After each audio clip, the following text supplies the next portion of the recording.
All right. Okay, there we go. All right, guys. Well, good morning. We're going to go ahead and get started, and I'm sure some people will be popping on, but I have a lot to jam, and I'm really going to try to keep it at an hour. So we're going to go ahead and get started. So my name's Sarah Romesburg. I recognize many of your names from taking classes before, and today's class is a little bit different. So today we're really going to focus on effective communication and what that means as far as real estate transactions in our professional life, but all of the strategies that we're going to talk about really can be applied in your personal relationships and your family relationships. So we're going to learn some strategies, I hope, to just make you more aware of the way that you communicate and how powerful it can be. And when it comes to real estate, how effective communication and staying on the above the baseline can help mitigate and even prevent so many problems that we run into both with our clients and with agents on the other end of the deal. So again, we're going to go ahead and dive in. I have a lot of information, but as always, if you have a question or comment or anything to share, I would love for you guys to share your personal stories or questions. And so you can just feel free to interrupt me, or you can type in the chat bar and I will get to you from there. So I'm going to go ahead and share my screen and pull up my presentation, and we're kind of going to work off of that. But again, it's going to be lots of stories. And so if you have a story, please share that with the class. All right.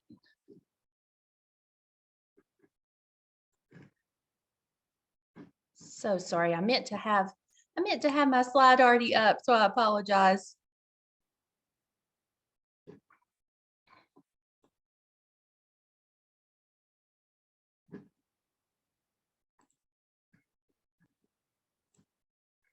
All right, so here we go.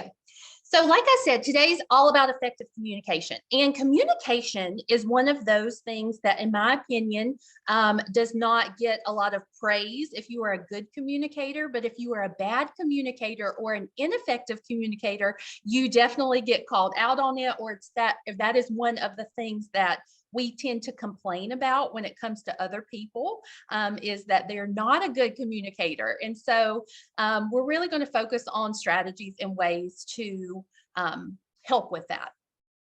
To begin with, we need to think about all the ways that we communicate.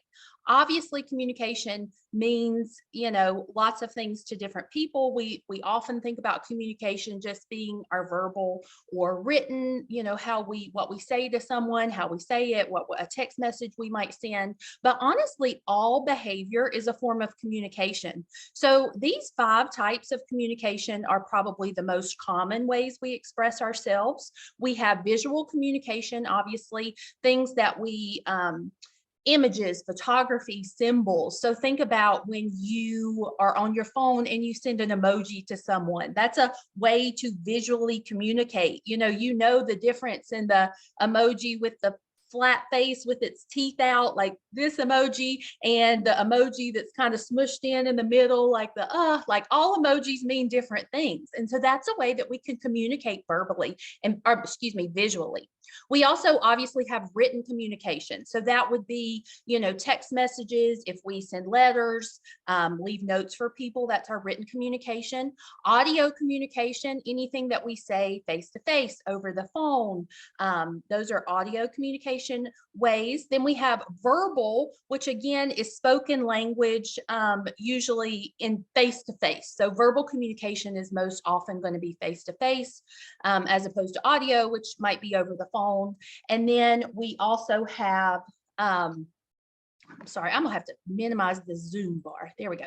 Then we have nonverbal communication. So nonverbal communication is so powerful. That's our body language, the way that we our face looks, the way that we have our arms crossed, just our whole disposition. And nonverbal communication can be a super powerful tool to either communicate effectively or ineffectively. And often we think about, people rolling their eyes or, crazy faces and things like that as being ineffective use of communication. So nonverbal cues are something that we use every day, and we don't even realize how often we communicate in that way.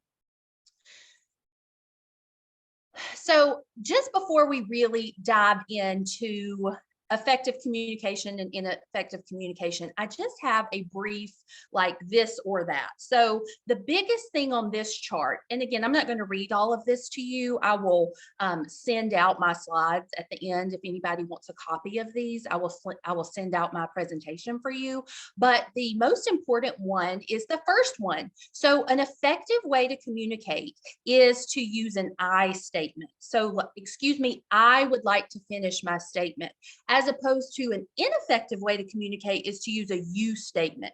So ineffectively, you would say, you're interrupting me again. All of these slides and all we're going to talk about really, when you are communicating effectively, you are using I statements. You are speaking from your point of view. You are not speaking for another person.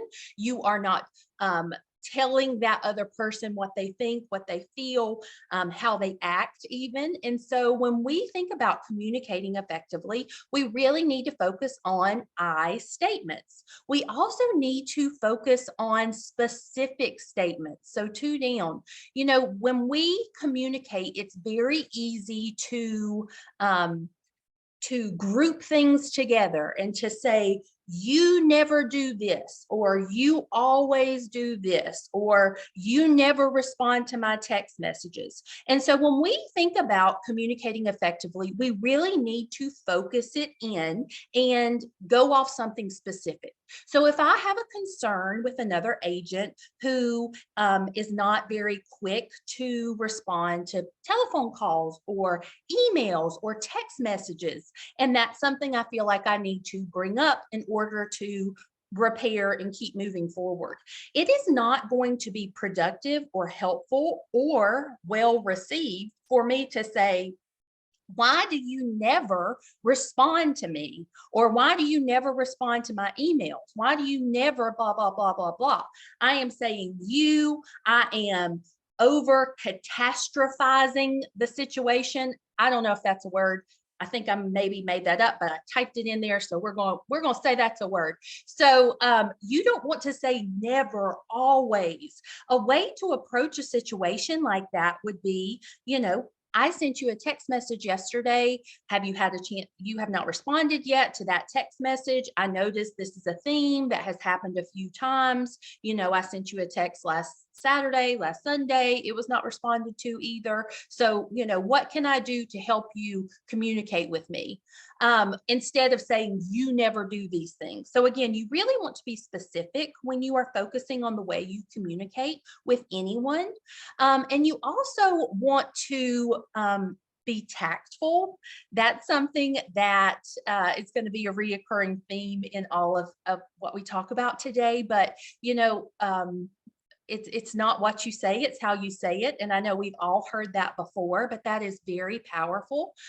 You can say things tactfully and still get your point across. And honestly, it makes your point even more meaningful when you present yourself tactfully. So, you can say, I don't agree with that. You don't have to say, that was stupid. Why did you say that? Why did you do that? That's so dumb. Like, you don't have to be tactless in the way that you say things. You can say that you don't agree with that and then move on. And then honestly, communicating is super important too. So look down at the bottom page, and this one is one that I personally struggle with. So we all struggle with things when we communicate. I know the bottom one is an area that I struggle with and have to actively work on. So when you communicate effectively, you need to be honest. If someone says, we're going to go do this at this time, an honest statement would be, I won't be able to make it then. I would like to attend. Can we find a time that works for everyone? An ineffective way to communicate would be a dishonest statement, which would be, I can't make it at that time, but if it works for everybody else, it's fine. I won't go. So I really want to go wherever this magical place we're going. I want to go. And so by me saying, don't worry about it. If everybody else can go, I'll just sit it out. That is not serving anyone. It's going to make me a little bitter, and it's my fault because I did not communicate honestly and I let things slide. Whereas if I just was honest and said, I would like to go, can we please find a time that works for everyone? Then I would be included. I would not be left out. I wouldn't be bitter towards the other people for whatever they were doing. And like I said, I struggle with this, but I tell myself over and over again, to be honest with people is to be kind. To communicate honestly is kind. When you do not, and sometimes this comes from a place where you want to protect other people's feelings, or you don't want to you don't want to make it all about you or hurt other people's feelings. But when you think about creating relationships that both people are fulfilled and satisfied and not resentful, you have to be honest. It is being kind to communicate honestly with someone, and back up above tactfully. You do not have to communicate in a rude or tactless way, but to be honest with someone is very kind, and it is the proper way to communicate, in my opinion.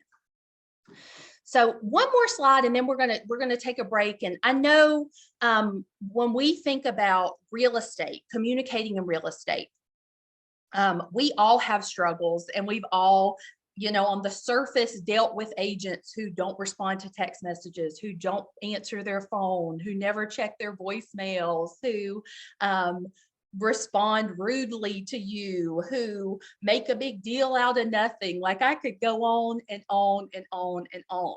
And so those are kind of surface level issues when we think about communication in real estate. And we are going to talk about those. But right now we're kind of getting to the down and dirty, nitty gritty, like below the surface communication strategies. And once you kind of are aware of some of these strategies, it will affect the way that you deal with people in the future. And when people are dealing negatively with you, kind of how to right that course and get back on track. So these are two graphs that I love. My children have this one on the right with a little head memorized because I will pop it out all the time. But when we think about communication, there are four main ways that we communicate. We can be assertive, aggressive, passive, or passive aggressive. And I know those are terms that you've all heard before, especially passive aggressive. I feel like that's one that's thrown out a lot, that people communicate passive aggressively. So when we look at this chart, look at the top. So high regard for self. If we communicate with a high regard for ourselves, we are either being assertive or aggressive. When we communicate with a low regard to ourselves, we are being passive or passive aggressive. And then on the right, if we have a low regard for others, aggressive or passive aggressive. And if we have a high regard for others, we are assertive or passive. Obviously, the upper left-hand corner one of assertive is where we want to be. We want to have a high regard for ourselves and a high regard for others when we communicate. Many of us feel like being passive is the way to go. We don't want to ruffle feathers. We want to go with the flow. We want to not create issues. And that is true. We do not want to be issue creators. We don't want to create issues. However, it is not serving anyone well when you are keeping things inside, when your needs are not being met. That leads to feeling resentful in all kinds of situations. So yes, we don't want to be difficult. We don't want to always be guiding the ship, but we also don't want to swallow our feelings, swallow our concerns, our issues.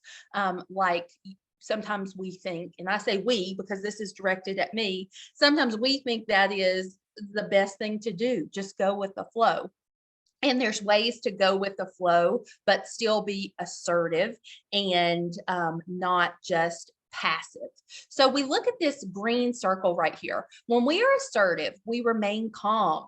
We use I statements, back to the I statements. We avoid accusatory language, which again are the you statements. You always, you never, calling names. And then we stand up for ourselves and others positively. So we're not going to let someone say negative things about us. We're going to stand up for ourselves. We're going to stand up for others, but we're going to do so tactfully. That worked from the last slide, where we're going to do things tactfully. So this little chart, and again, I'm going to email everyone this slide at the end, but this is something important, like to keep with you. And when you start to get in a mood or get in a situation where you feel like you are going to communicate in a way that's not going to serve you well, look at this chart and say, am I being aggressive right now? Am I speaking loudly? Am I using you statements? Am I demanding? Am I blaming? Am I trying to intimidate?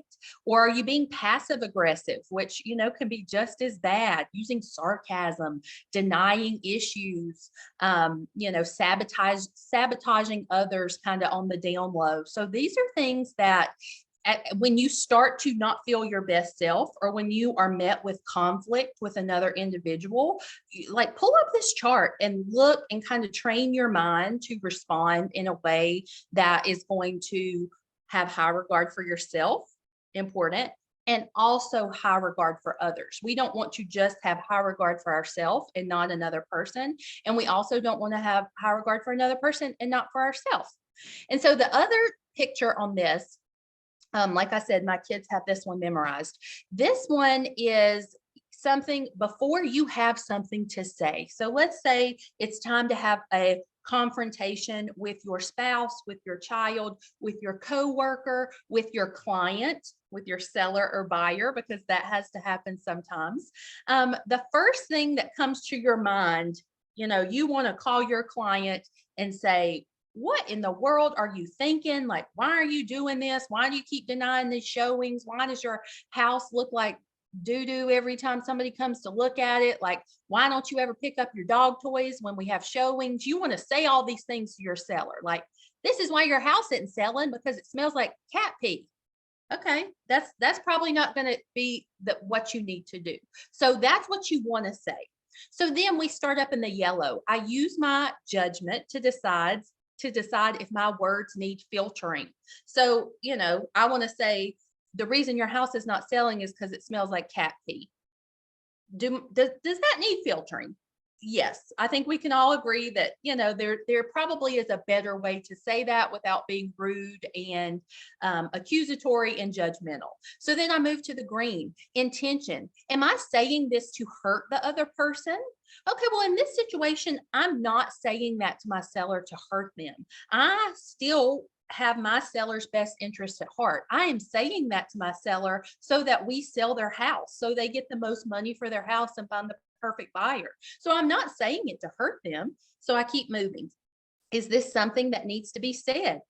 Well, yes, it does need to be said. It needs to be said that we've had lots of feedback that the odors in the home are not pleasant and it's turning off buyers. This does need to be said. Move on to red. Can I try to understand how the other person feels? So let me put my seller hat on. If someone told me that, my house smelled or something I was doing in my house was not correct, or it was turning other people off, how would that make me feel? Would that make me feel sad? Would it make me feel happy? How would it make me feel if I was told that? So I'm going to use the red section to put myself in their shoes, and then move on to blue, empathy. Can I try to see what happened through the other person's point of view? So, what might be a reason for that? Maybe my sellers have been so busy lately. Maybe they haven't had the opportunity to clean out the litter box as much as they're used to doing, or pick up the toys, whatever the issue is. Maybe they've got a lot going on. They're stressed out. Their house is for sale. Maybe they've got a 1-year-old who's decided not to sleep anymore and they've been up all night long. So you want to try to put yourself in their shoes and see what maybe is causing this issue. So then, did I listen properly to the other person, when I bring this up to them, did I listen to them, give them a chance to explain? And then I think, will this embarrass them? How I bring it up, I don't want to embarrass someone. And then when I go to speak, I want to think, are my words respectful? How would I feel if someone said this to me? So going through all of those steps, I'm going to formulate a way to communicate to my sellers that we do have a little bit of an issue. We've had this feedback from the buyers, and these are the things we can do to alleviate that. But it's not, they're not disgusting people. They're not, lazy people. We're not gonna box them into something. We're going to focus on what needs to be addressed. We're going to address it kindly and respectfully, and then we're going to move on and move on to a solution. And so we don't want the other person that we're speaking to ever feel like they're being attacked or accused of something or disrespected. And so these little charts right here are just, they're good for all communication and with all different people in life. But I use these a lot, especially with my children, the one on the right especially. So when we think about effective communication too, I like to think about the 4 T's. So when we're going to bring something up, we want to think about the timing. Is this the best time to talk about this subject considering the time of day, how much time we have to talk, or the overall mood? So if I know that my seller is stressed out, they are like stressed from work, they've had like 5 showings over the weekend and nobody wrote an offer, they're agitated, that's probably not the time that I'm going to choose to like bring up a price reduction to them. I'm not going to, when I know they're stressed, when I know they're irritated, I'm not going to then add stress or irritation to them. So timing is very important when you're talking to another agent on the other end of a transaction and you have been going back and forth with negotiations and we're asking for all this and we're not going to do anything, and why are you not going to do anything, and blah blah blah. That's not the time to then say, oh yeah, can we also push back closing a week, or can we move up closing a week? I'm not going to ask somebody something when I know there is turmoil around something else. Your timing has to be right to effectively communicate. And then below that, this is super important. Have I given myself time to process my emotions so that I can focus on talking without being offensive to the other person? So for example, if we as an agent get a call, I'm the listing agent, the buyer's agent calls me and says, FYI, the appraisal just came back and it's $50,000 less than our sales price. And my buyers aren't going to pay any of the difference. Okay, so I'm not going to then immediately call my seller and say, oh my God, it's $50,000 less, the buyer's not going to pay any different. Like, this is awful. I don't know what we're going to do. It's $50,000 less. I'm not going to do that. What I'm going to do is get the appraisal in hand, look at the appraisal, brainstorm some solutions, calm down, get my talking points in a row before I call the seller. It does not do anyone any good to quickly respond. When we think about if we're having an issue with a spouse, with a friend, with a sibling, when we respond quickly, we usually say things that we don't mean or don't mean to say or are hurtful. So giving ourselves proper time to process and kind of get a game plan of how we're going to communicate is very important. Tone. Oh, this one is so important. And tone issues I see a lot in real estate. I see that with my agents sometimes at my office. I see that with other lantern agents, with other agents in general. Back to, it's not what you say, it's how you say it. And so you need to be aware of, if I bring this up right now, am I going to sound angry, critical, condescending? And if you are, maybe go back to the timing bubble and take time to process it before you communicate. A couple years ago, I was selling a personal house. It was right when COVID started. We were under contract, and 3 or 4 days before closing, the people who were buying my house lost their job, was not able to buy the house anymore. Again, it was right when COVID started.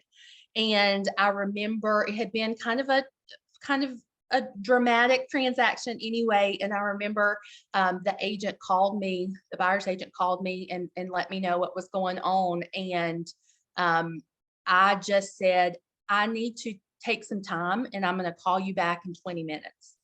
I didn't cry and cuss and yell on the phone. That's what I wanted to do, but it was not the buyer's agent's fault.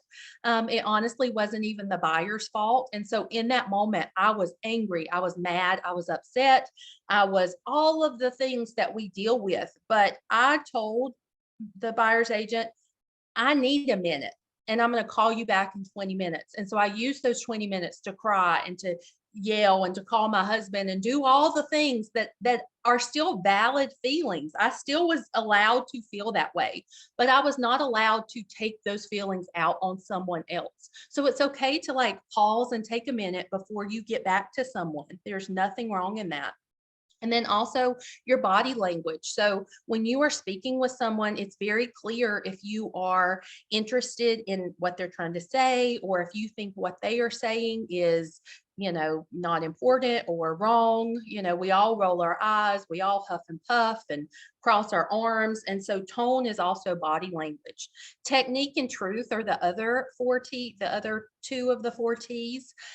Technique is an important thing for us to think about in real estate also.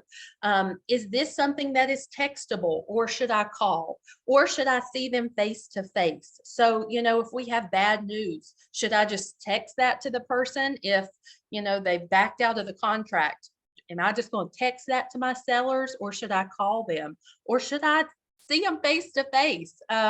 Knowing how to present information to people is important, because as we all know, text messages are hard to read sometimes. So you might respond one way to a text and not mean it rudely or not mean it sarcastically, but I might read it like that. And so then I have a bad taste in my mouth about the way you're communicating with me, when it's as simple as I didn't understand the way that you meant to text that. And so knowing how to communicate is very important. And then this is one, again, I tell my husband and kids, we do this a lot. Are you focused on a resolution, or do you just want to be heard? So in this moment of communicating, do you want solutions, or do you want comfort? That's something my husband and I will say to each other. If I'm venting about something, or he's venting about something at work, I'll say, do you want comfort, or do you want solutions? And so if he wants solutions, then we'll brainstorm things together. If he wants comfort, then I'll say, yeah, that person sucks, whatever he wants to hear. I will tell him to just comfort him and make him feel better in that situation. And so you need to know, what is the goal of this conversation? Are you trying to get solutions, or are you just trying to vent? And it's okay to vent sometimes. You don't always, every time you communicate does not have to be, with a solution or goal in mind. It's okay to vent, but you still have to do that respectfully, in my opinion. And then the truth. Are you speaking the truth when you communicate? Are we exaggerating? Are we making something bigger than it is? Or are we sticking to the facts of this situation? And again, like we mentioned earlier, not over catastrophizing a situation, not making it be gloom and doom and the whole world's coming down. Like, here's the problem, let's focus on this problem, deal with this, and then move forward. It's not the end of the world. Usually whatever we're dealing with is not like your world is going to end from whatever issue you have in life. When we think about communicating in real estate, I think this is probably my most important slide for real estate. And like I mentioned earlier, communicating effectively is kind. Being honest with other people is kind. That is the way that we create a relationship where no one feels resentful or disrespected. And so it is perfectly acceptable and encouraged for you to set boundaries when it comes to the way we communicate with our clients, with our other agents, with our colleagues, with our husbands, wives, children's, brothers, sisters, moms, everyone we communicate with. It is so good to set boundaries. And I do not mean that you show up with your list of boundaries to give someone. Like if I go to a listing appointment, I don't have a printed off list of my boundaries that I'm going to give them and say, here's the ways you can contact me. This is when I'm available, not available. This is what you can say to me, what you cannot say to me. I don't mean that aggressively, but you need to decide what your boundaries are and communicate them when applicable so that you have a good working relationship with others, so you have a good personal relationship with others. And the 5 main categories of boundaries that I think we have: emotional boundaries.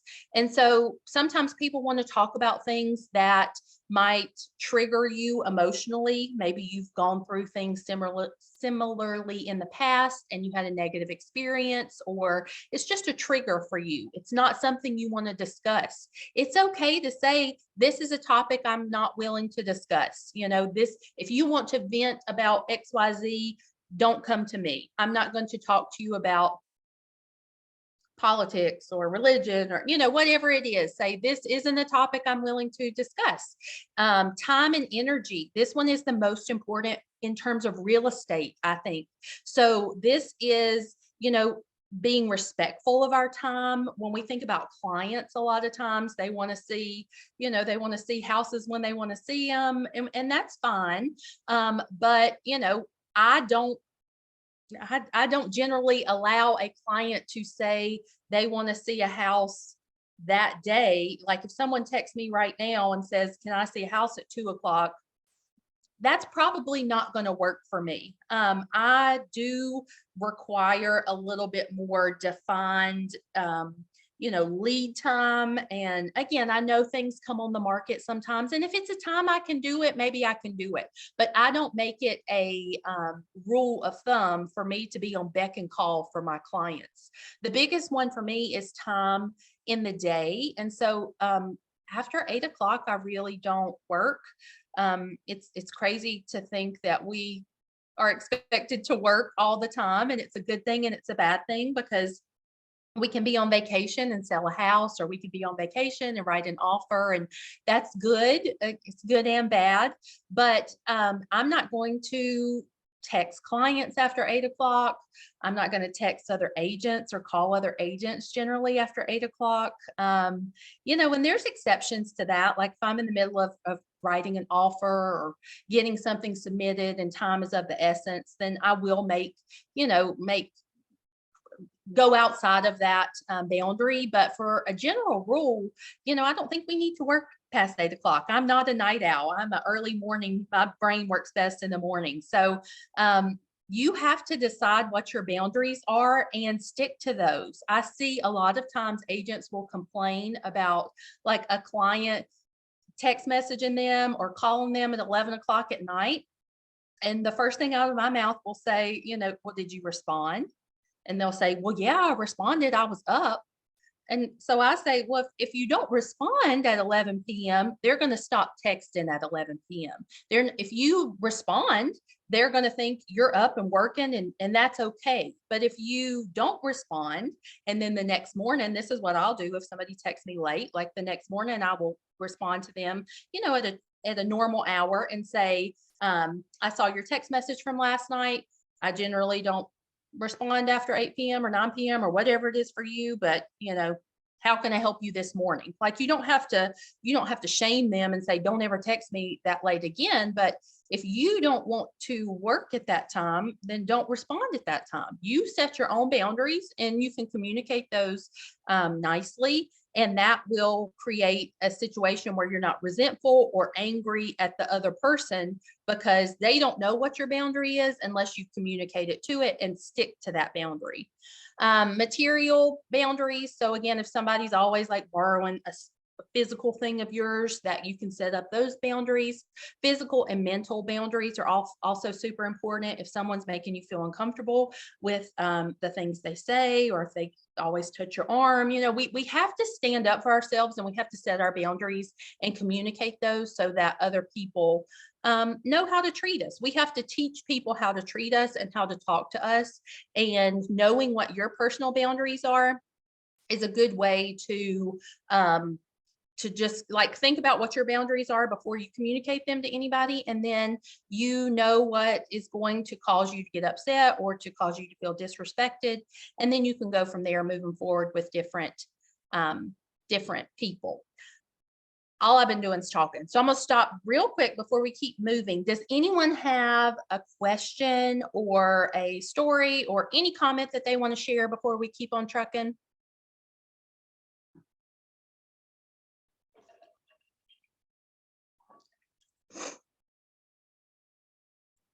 Okay, well, we will keep on trucking then, and maybe we'll have some stories at the end. So next, we are really going to focus on something that is so important when we think about communication. Listening. I tell my kids this all the time too. God gave us 2 ears and 1 mouth, so we need to listen twice as much as we talk. Does that mean anything to them? Probably not. But I hope that when they have kids one day, they'll tell their kids that, because I told them that, and maybe it'll click at some point.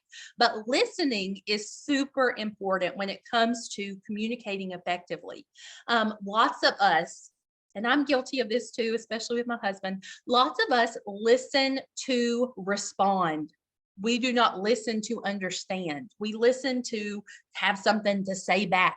And I know lots of us are guilty of that, but we really need to be a good listener to be a good communicator. And the person that we are talking with, dealing with, the other agent, our clients, our husbands, whoever, really can pick up on if you are vested in what they are saying, if you are actively listening. And so again, we need to listen to understand, not to reply. We don't need to judge, and we need to focus on the conversation. That's hard for us in 2022 because our minds are constantly bopping around to all the things. It's so quick, like everything's so quick, and our minds tend to not focus as much, but we really need to focus on the conversation when we're having it with someone.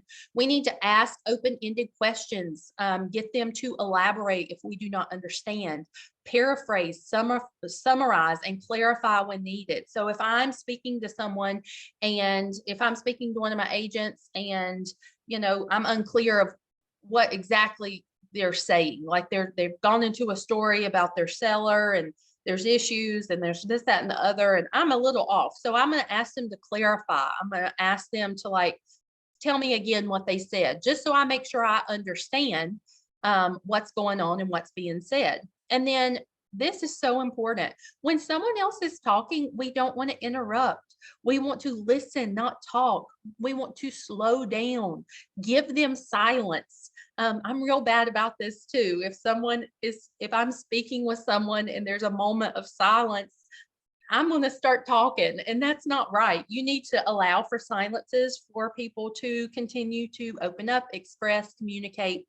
And then obviously, like we mentioned, we want to use our body language to show that we are listening and show that we are not judging and not rushing to ideas or solutions without getting the full picture. We don't want to be rolling eyes, huffing, puffing, scrunching face, doing the things that show the person we are talking to that we already have issues with what they're saying. We want to be great listeners. This is such an important skill when it comes to being a leader. I think active listening is like the #1 leadership skill. And it also is one of the #1 things that makes other people feel like they are important to you. When you are a good listener, other people, you make them feel important. You make them feel special. You make them feel cared for, and all of those things create a really good communication role between both people. And so down at the bottom, on the flip side, when you are speaking to someone, I really want you to follow the bluff strategy. Now, the bluff strategy is military. This goes back to the way that I don't know if I have anyone in here who's former military or has a spouse or parent who's military, but the bluff strategy is how they communicate in the military. It means the bottom line up front. So you start with the bottom line, the who, the what, the when, the where, the how. You don't fluff, fluff, fluff, and then say what's important and then fluff, fluff, fluff. You say what's important up front. I think this is a great strategy for the flip side. We listen, but if you are speaking to someone and you want them to be a good active listener, get the bottom line up front. Like I mentioned, our minds can wander. We have short attention spans these days, like everybody does, kids, adults, everybody. And so if I am listening to someone and they start in on this story, and it's starting to drag and go off and tell details, and then there's the important part. Well, sometimes by that point I have trailed off. I have started coming up with solutions that weren't even solutions to the right problem. But when someone is communicating and they give the bottom line up front, I know then what I'm listening to. I know then, my wheels are turning with the right thing. So again, if I have an agent who calls me, if I'm the buyer's agent and I know the appraisal's low, and I call the listing agent and say, here's the deal. Well, the appraiser came out, last Thursday, and the appraiser called me first and he was going to be late, and he came out Thursday, but then he was 30 minutes late to the appointment. Like if I'm telling some crazy story, bottom line up front, unfortunately, the appraisal came in 30,000 under our sales price. Let's talk it out. Now let's solve this problem. I'm giving the bottom line up front, and then we're all on the same page. We're zoned in.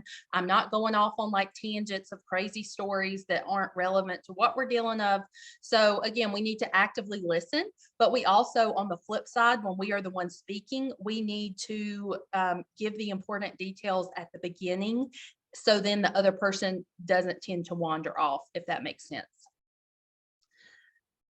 All right, so some barriers to effective communication. These are things we all do. So when we, again, like I said at the beginning, you will very rarely hear someone pay a compliment to another person and say, they are a really good communicator. Like, did you talk to Sarah? She is such a good communicator. I don't think I've ever heard that given as a compliment of another person, but I have very often heard someone is not a good communicator. Like, oh my gosh, Sarah is a horrible communicator. She never responds back. She's rude every time I talk to her. She is just not good at communication.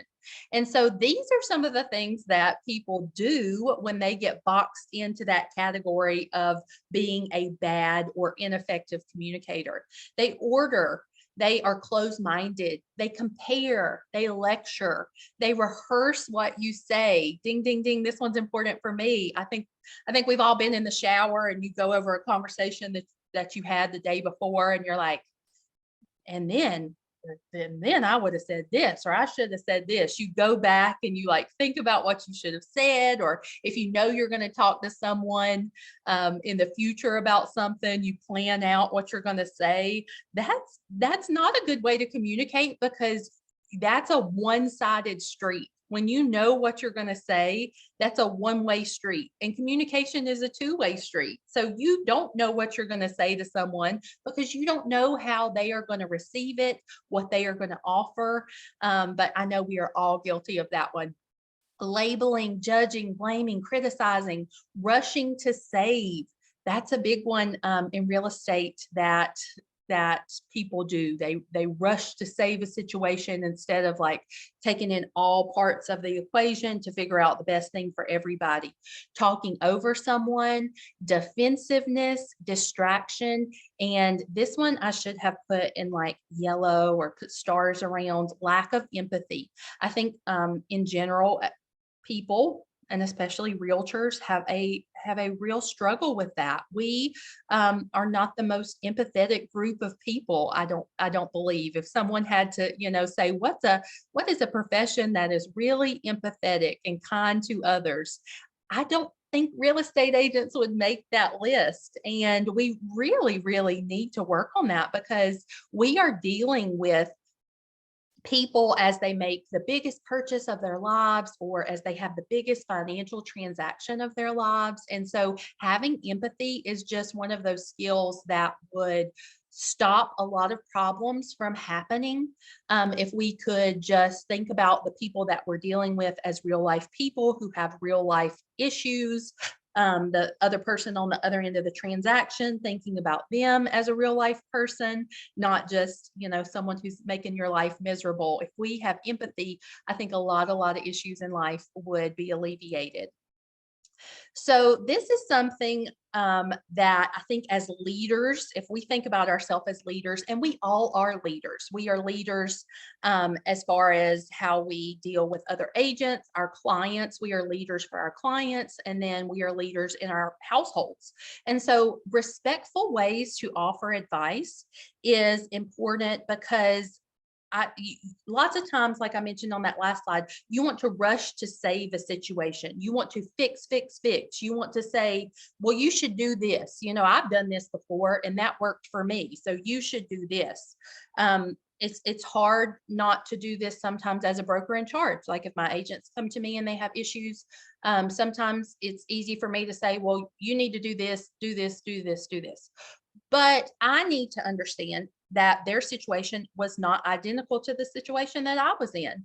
And maybe I didn't handle the situation perfectly the way that I did it also. So when you think about offering advice, and this is really important for our clients, so our buyers and our sellers, these are just some good talking points to read through to think about ways to give advice to others. So back, like I said, are you wanting comfort or are you wanting solutions? Sometimes people want advice because they want you to help them talk through it. They want solutions, but sometimes they just want comfort.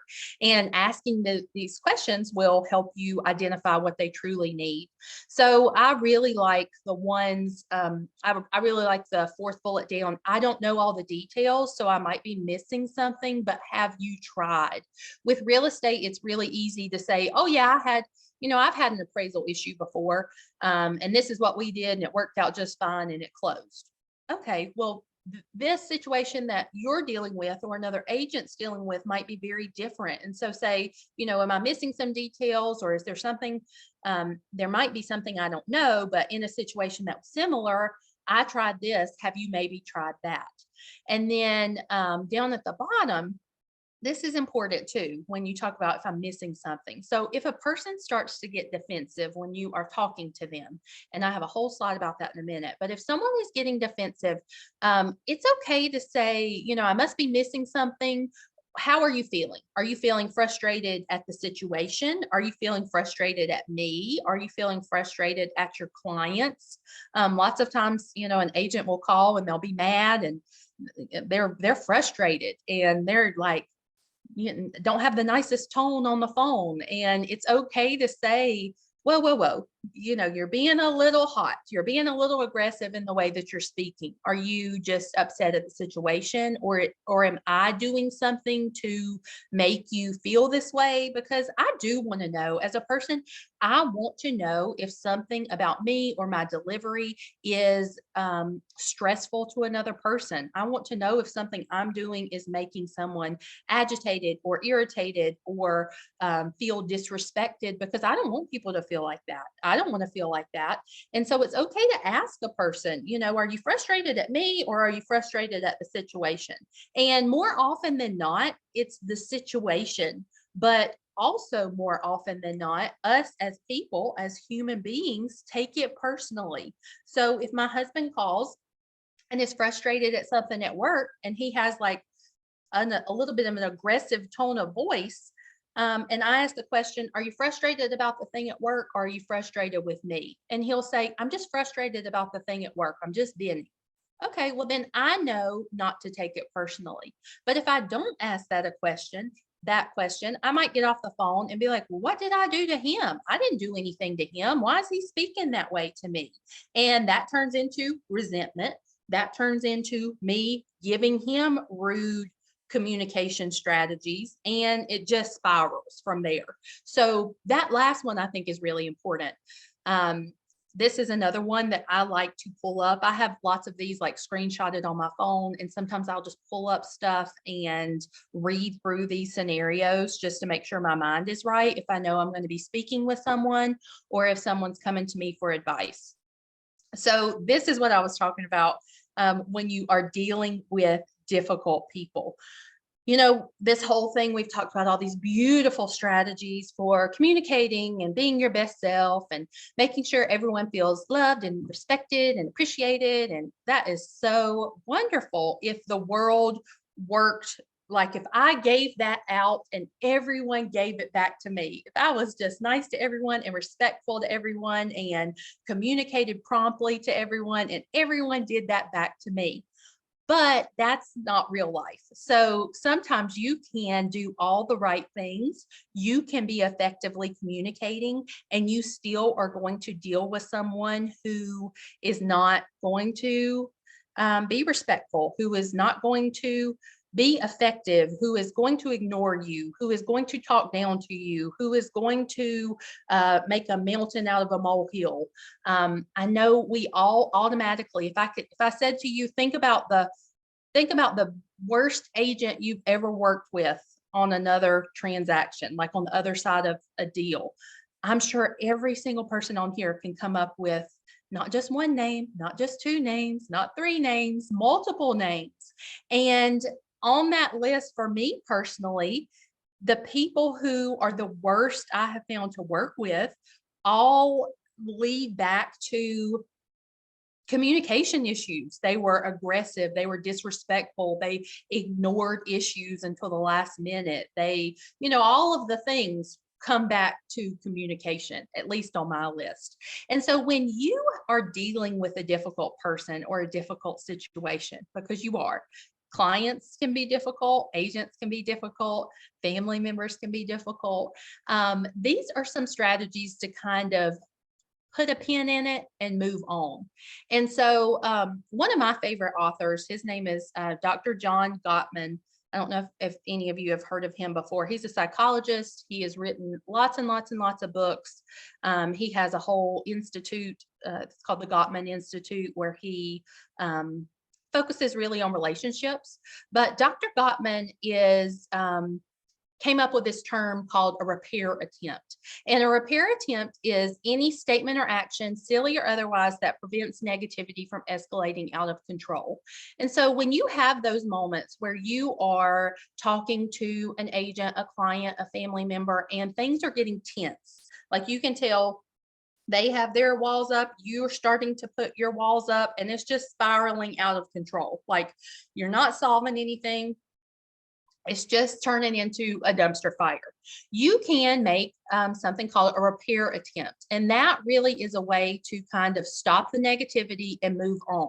So with real estate, these are some of my favorite repair attempts, as Dr. Gottman calls them. So let's agree to disagree here. This one is so powerful. Sometimes if you've got a buyer's agent who is fighting for the buyer and wanting the HVAC replaced because it's 18 years old and it works, but it's almost doesn't work. And you've got the listing agent who says, well, we told you it was 18 years old in the property disclosure and it works fine and it's not our problem. And you're not going to agree. You're not going to agree. Sometimes in life, you just can't agree with people. And so sometimes it's okay to say, let's agree to disagree here and move on. Like you've got your side, I've got my side. Let's move on. Let's not talk about it anymore. I feel criticized. Can you rephrase that? That's another powerful one that I think is important to use, because sometimes people are being critical, disrespectful, and they don't realize it. And so when you call someone out on that, not in a disrespectful way, but if someone is speaking to you disrespectfully, or if someone's speaking to you angrily. One of my agents at the Mooresville office last week, I was talking to her and she said a client just called and like reamed her out on the phone. I mean, she said the people beside her could hear how loudly her client was yelling. It was a seller, and she was just yelling not necessarily at my agent, but just at the situation. But in that moment, it's okay to say, I feel disrespected. Can you talk to me more respectfully? Or I feel like you're blaming me. Can you, it's okay to call someone out when they are being overly dramatic or disrespectful. You should not allow people to talk to you that way. And so say, I feel disrespected. Can you calm down and call me back in 10 minutes so we can talk about this? That's perfectly okay to say. My reactions were too extreme. I'm sorry. That's a good repair attempt. If you are, head to head with somebody and you are in a moment of conflict, think about something that you maybe did that was wrong and say, when I said that, did that, acted that way, that was too extreme, and I'm sorry for that. And often the other person will then reflect and see what they're doing to cause issues in that relationship or in that conflict, and apologize, hopefully, for those things also. If you thank someone for something, even if you're in the middle of a disagreement or a stressful transaction, try to find something that you appreciated about them or that you appreciated that they did and thank them for that. So it could be like a nightmare agent that the whole time you wanted just to like meet in the middle of the street and throw punches, like you just did not get along. But at the end of the day, they offered to like bring your sign to closing, or they did something, anything they did in the transaction that was helpful, thank them for that. That's a good repair attempt. I agree with part of what you're saying and I see the point. So again, when you can't necessarily get on the same page, it's okay to say, I agree with some of what you're saying, not all of it, but let's agree to disagree and move on. And then most importantly, this is not your problem, this is our problem. So let's work through this together. Lots of times in real estate, we think the buyers and the buyer's agent are one team, the seller and the seller's agent are one team. But honestly, truly, we are all on the same team. All of our goal collectively is to get that house to the closing table, get everyone to the closing table, have new owners, get the sellers their money, and move on. Like, we all want the same thing. So when you are in a stressful situation with another agent or with your seller or with your buyer, just reaffirming that we are in this together is a very powerful repair attempt that often will get you back on track and get people out of the mindset of, all these bad things are happening and all this stress. Like, it just gets people back on track. And that's what we really want to try to do when you are faced with a difficult situation or when you're faced with difficult people, because again, you can do all the right things in life, but you are still going to deal with people who are not good communicators, who are disrespectful, who are rude, who ignore. All of those things, they're still going to come up. So again, Dr. Gottman is the one who came up with this. I've got him on the end of my resources, but if you've never read any of his books, I really encourage you to do so. When my husband sees that I have a Dr. Gottman book out, he like runs and hides in the garage, because that means we're about to do something. We're going to learn and grow and do all those things. But he is an excellent author and really helpful when it comes to relationships and communications. So this is my last slide, and then I really want us to have some conversation. I found the 18 communication tips I just found. I didn't make up this list, but I thought all of those communication tips were very, very helpful. So to wrap it up, sometimes it just takes a couple things that you can do differently when it comes to dealing with our colleagues, with our clients, with our spouses, children, brothers, sisters, parents, whoever you deal with, friends. Sometimes if we can just do a couple little things, it can completely alter our relationship, and usually in a positive way. So just some tips that I really love.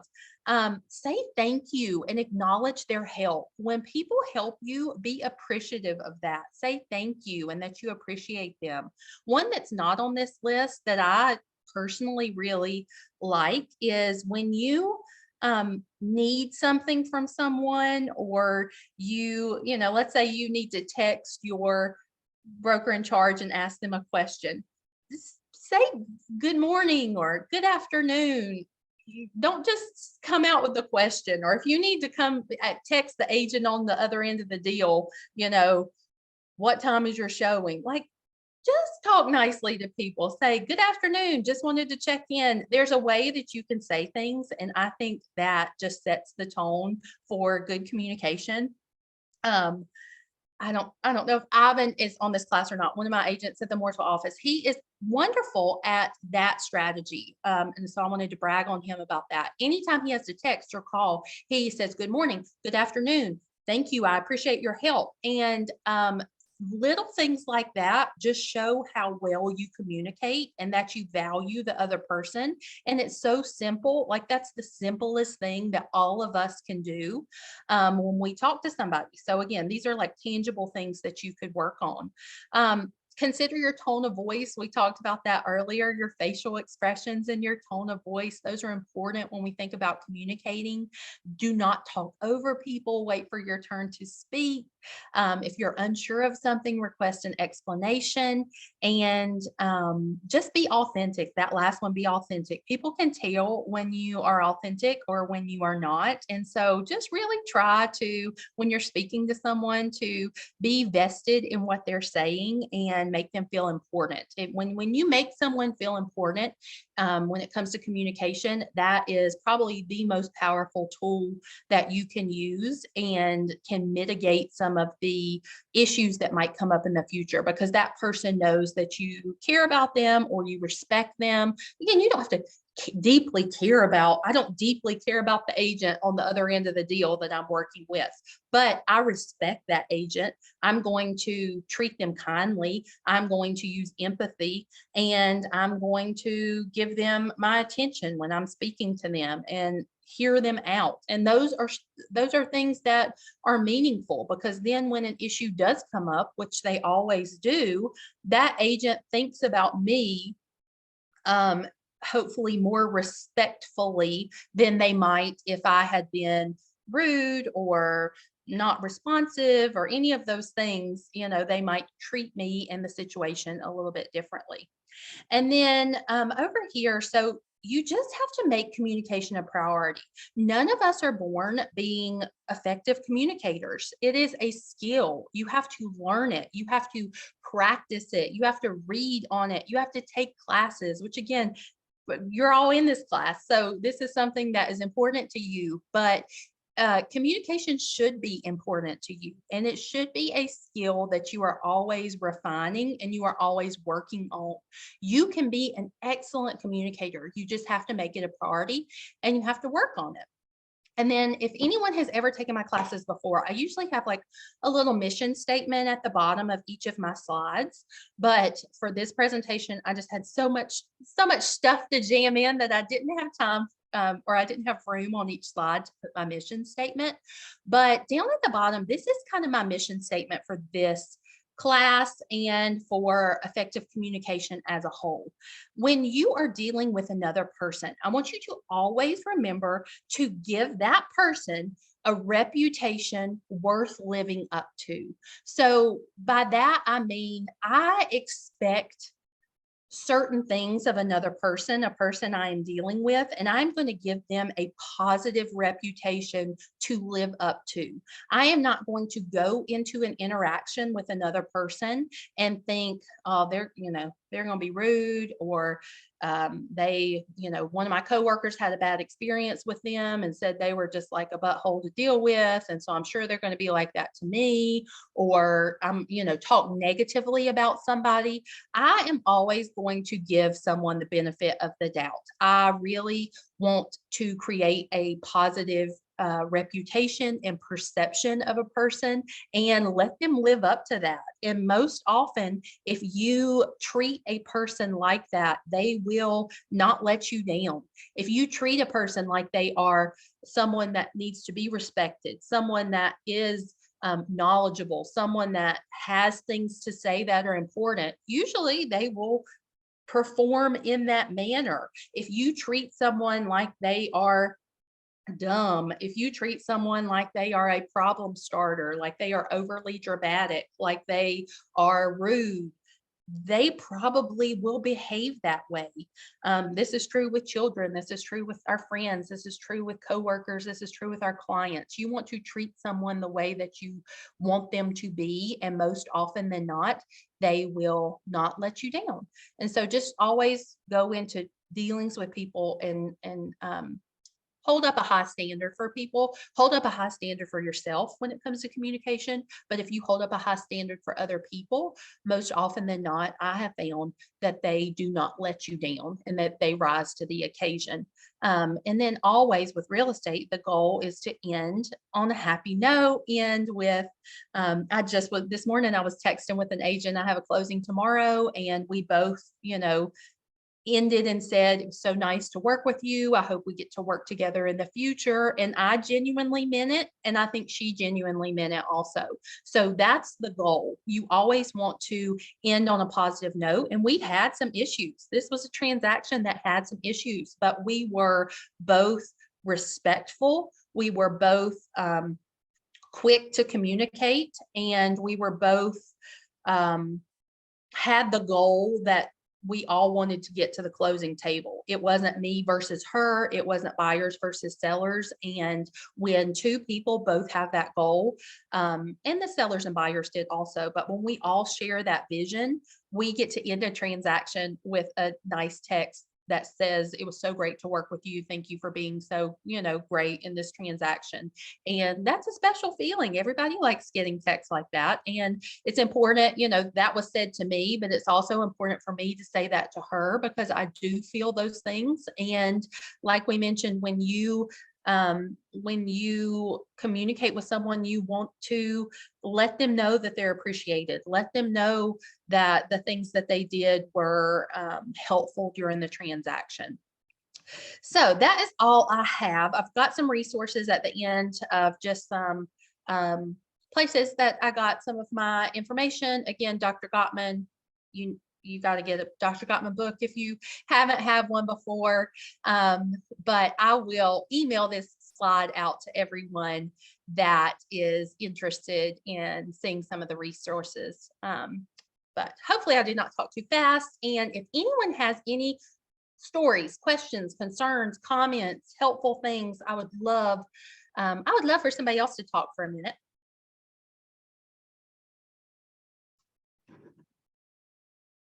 Oh, Patty. That's okay. I do appreciate, oh, thank you. I appreciate everyone so much for coming to this class. Again, the fact that you're here shows that you value communication. And again, I did mean this class to go a little bit below surface. So we could have said, as an agent, make sure you're not leaving messages unread, and make sure you're communicating and texting on time. Like, I think those are all general things that we know we should be doing. So I kind of wanted to dig a little bit deeper and get into the nuts and bolts of how we communicate, why we communicate, and why it is so important. People really, really value when you are an effective communicator, and people really, really never forget when you are not an effective communicator. That's something that they will call you out on very quickly. So let's just all strive to be the best we can for ourselves, for our clients, for our colleagues. And again, we always want people, when we deal with people in the real estate world, Lantern always gets praises for our agents, but we want to be the type of agents that, exhibit all of these qualities. We don't want to be the agent that doesn't respond to text messages or emails or is rude or, all of those things. So just remember those, and just remember how great our company is. And hopefully we will change real estate. And if somebody asks people what a empathetic career is, maybe real estate will one day be on that list, but I think we've got some work to do. So as always, if you need if you need any questions, I'm going to go back to my little slideshow and go to the first page because my info is on there. So if you need anything, oh wait, I don't think I'm sharing my screen. Hold on.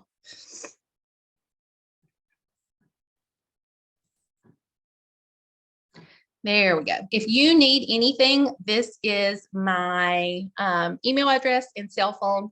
And so feel free to reach out if needed. But again, I appreciate you guys coming to class today, and I hope to see everyone soon.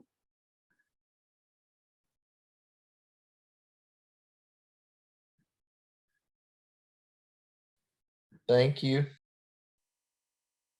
Sarah, as always, you do not disappoint. Thank you. Okay, do I need to do something, Melissa, to stop it, or do you stop it? I will